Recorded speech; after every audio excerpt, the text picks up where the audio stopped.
Hi everybody, my name is Nelson. Ever since I was a kid, I was quite gifted. I was always fascinated by science and was the only thing that guided me through life.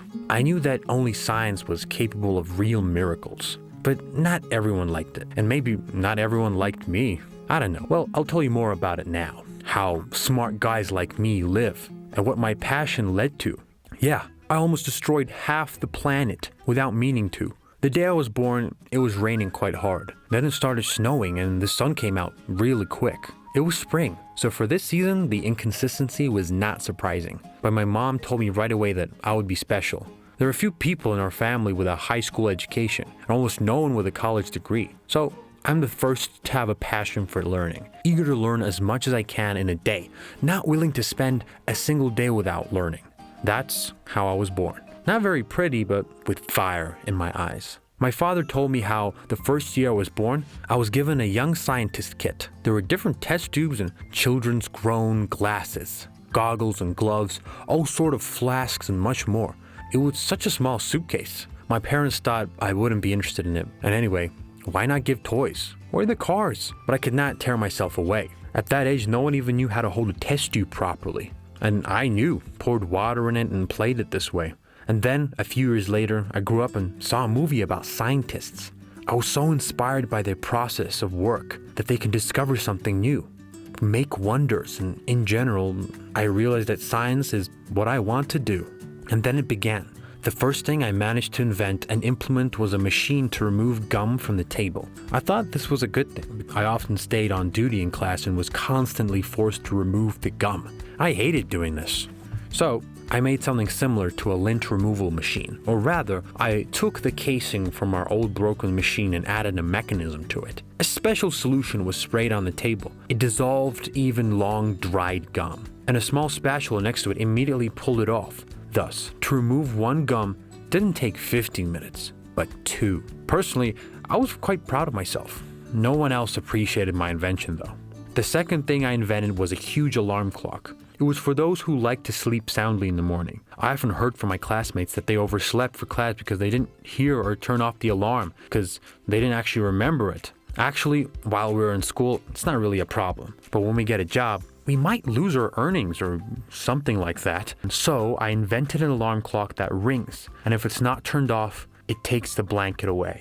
The alarm clock looks like a standing rack with a clock and a button. You have to get up and turn it off to reach it. And if you don't get up, it would hook the blanket and take it away. It took a lot longer to develop than the gum cleaner, but still, I thought it was a worthy invention, except for some reason it wasn't appreciated though. And then I brought my projects to an exhibition at school where my work was simply laughed at. Then I felt even worse. Only my mom understood my condition. She calmed me down, comforted and inspired me, saying that I was the smartest kid she has ever met. And that made me feel good.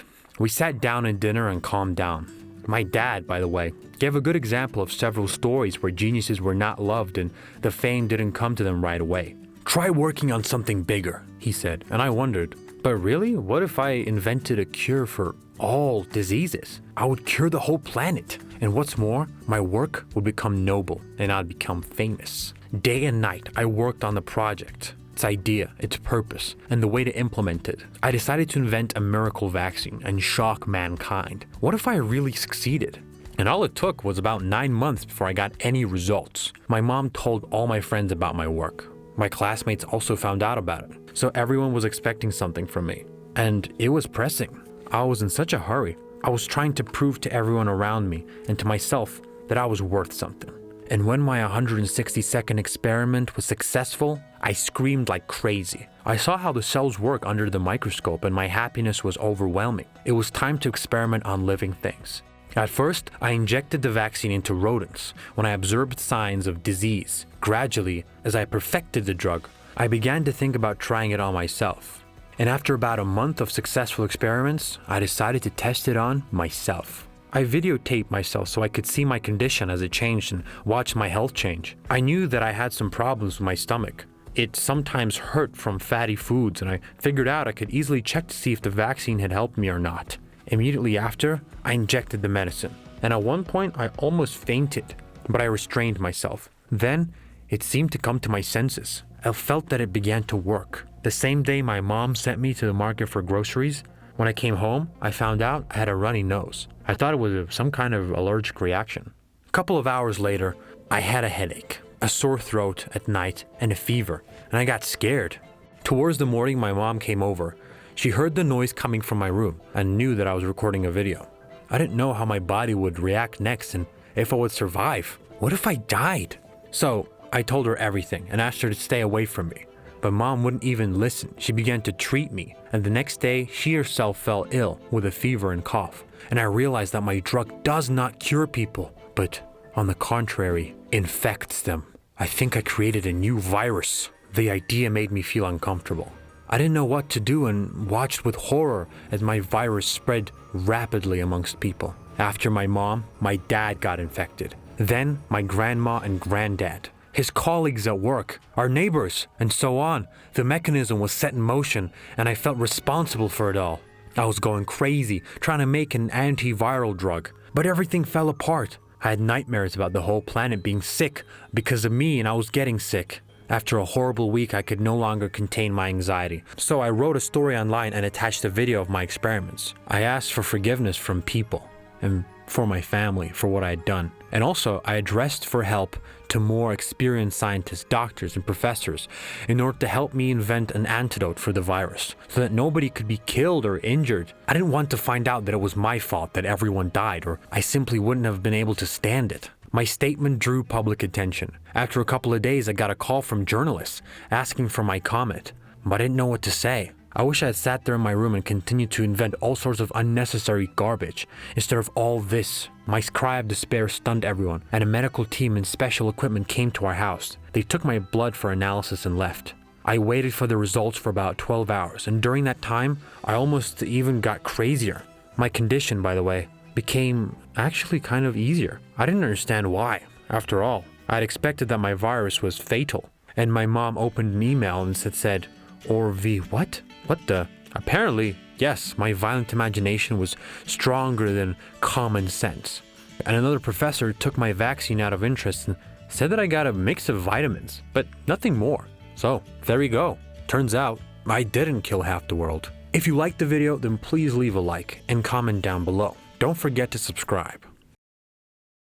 From the very birth, I know what it's like to be an outcast of society. I know hunger, problems, when every day is a struggle, when you want a small piece of bread to save your life, but there is none. I don't know if there is a feeling worse than this. Not surprisingly, I grew up aggressive, but more importantly, I never knew how to sympathize with people. All that I remember from my childhood is that I grew up in an orphanage. The kids had a lot of stories. We always found out who was left when and how. It was a challenge of who had it worse, whose mother was more brutal. Since many of us have been there since day one, we had no idea what our parents looked like, and if we looked like them, what we liked and what we didn't. We were simply given things and were never asked for our opinion. We were taught to be like grateful dogs for what we had, and not to ask for more.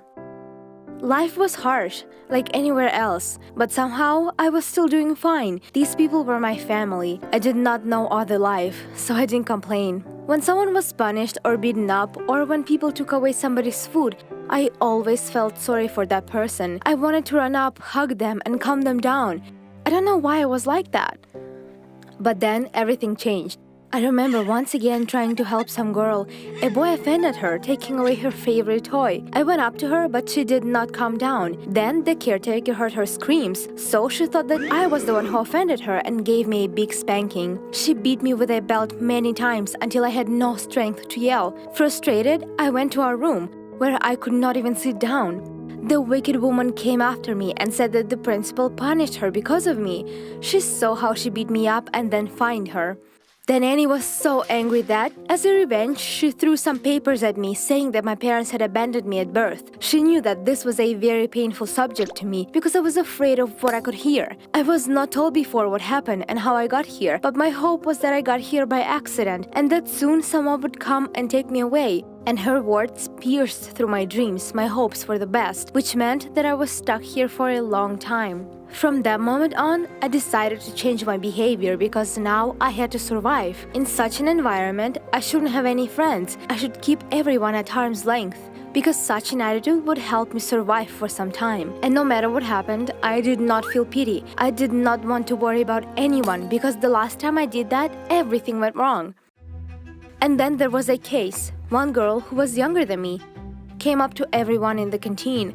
She was very hungry, but no extras were given out, so she asked everyone to share food with her. Some people shared and some didn't, but when she came up to me, I just kicked her in the stomach so that she would not interfere with my eating. Naturally, she screamed, and I realized that I did not care one bit. After this, there were so many more miserable cases before my eyes, and among them were those that were not just. All this did not bother me. Yes, I realized that I did not care. I made myself so ruthless, unable to sympathize with people. And maybe it's not so bad. Over time, I gained the status of an aggressive teenager, and many caretakers began to dislike me even more. And then there were problems with my behavior, and everyone began to point fingers at me. It was convenient for them to make me the guilty one. I have lost all hope for anything good. I forgot about the old Beth. By the way, yes, that's my name. Over the years, the whole world made me angrier. Well, then something happened that I never expected. Beth, these people want to be your parents. Now you're going to a new house, the headmistress told me. It was a shock. I stood in the middle of the office and looked at a woman and a man unfamiliar to me. They stretched out their hands and called to them. But I didn't trust them, and who were they for me to trust them anyway? I just left the office, loudly slamming the door. The caretakers came for me, and they forcefully collected all of my things and then pushed me into the hallway. My new parents took my hand and put me in the car. They tried talking to me, but I had no desire. So a new life began for me. I got a house, my own bedroom, breakfasts, lunch, and dinners every day. Mom and Dad talked to me every day, trying to find common ground with me, but I always thought it was just a trick and I did not trust them. I behaved aggressively and asked them to go back to the orphanage, surprising the adults. Mom asked me to talk to her, but I did not want to. So, 2 months passed. I noticed that their patience was running out and that they were not so eager to talk to me. It seemed like a little more and they would return me back, which is what I wanted. I would be back in my element and everything would be as before. So, time went on, but then they did not return me. On the contrary, my mom began to give me gifts, invited me out to places, she gave me new clothing, shoes, and much more. And it pissed me off. I have not accepted any of the 30 gifts.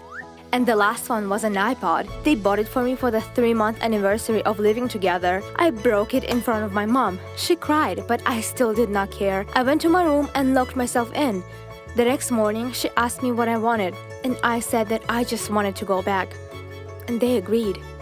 I was brought to the same orphanage. I went to the painfully familiar walls, and only then I really saw how awful it was. Damp, cold, with lots of people, no soft beds, tasteless food, constant screams and punishments. Suddenly, I felt scared. I wanted to leave, but the door closed behind me. I realized that I chose this option on my own. The first days were simply unbearable. After amazing conditions at the house, I realized that I was in living hell. Beth, they came to you, the caretakers told me 3 days later. I was so happy. I thought that my mom had come for me. But another woman was sitting in the waiting room. She greeted me and then she was like, "Betty, I'm your mom." At that moment, the earth shattered under my feet. I did not know how to behave and what to say. She hugged me, but I felt nothing. Basically, she said that she was made to abandon me and that she regretted it. And now, having saved up some money, she wanted to take me back. So I agreed. When we arrived at her house, it was terribly messy. 3 more children were running around. They were all from different men, like I was.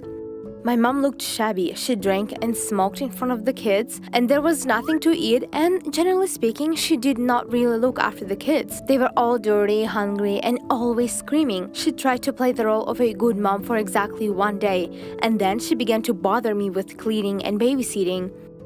I lived there for 2 weeks, and then I accidentally found out that she filed for alimony. That's why she needed me, to demand money from my biological father. I felt disgusted by her house. I realized that it was not about me, that I was thrown away not because I'm bad, but because this woman is not capable of being a mother. That's all. And when, once again, she threw a dirty rag at me with the words, "Go bathe the children," I suddenly left the house and ran away. She screamed out of the window, but I did not turn around. It was winter. I was in just a sweater, pants, and slippers. My legs led me to my adoptive parents. I haven't seen them for about a month and I missed them terribly. My mom cried when she saw me. She hugged me and then quickly led me into the house. I was also crying. For the first time in so many years, I cried everything out. And my mom kissed me and said, "Welcome home, daughter." It was the best thing I've ever heard. Since then, I have never left that house ever again. I stayed and I live here to this day. And you know, I am the happiest girl ever. If you liked the video, then press the like button and leave us some comments down below. And don't forget to subscribe.